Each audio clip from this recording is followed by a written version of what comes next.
Gipaubos sa thermal destruction ang 468.1 million pesos nga kantidad sa illegal nga drogas sa Philippine Drug Enforcement Agency Region 7 ug sa Police Regional Office 7.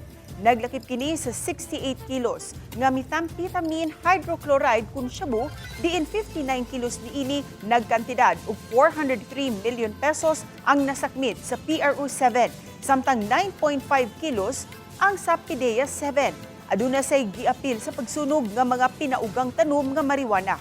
Gitabungan sa mga dagkong opisyal sa PDEA ug PNP ang maong kalihukan, apil usab si Cebu City Mayor Nestor Archival.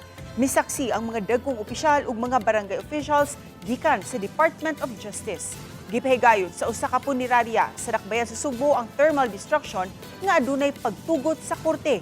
Gitumong kini isip pagpakita sa transparency nga dili ma-recycle ang mga nasakmit nga illegal nga drogas.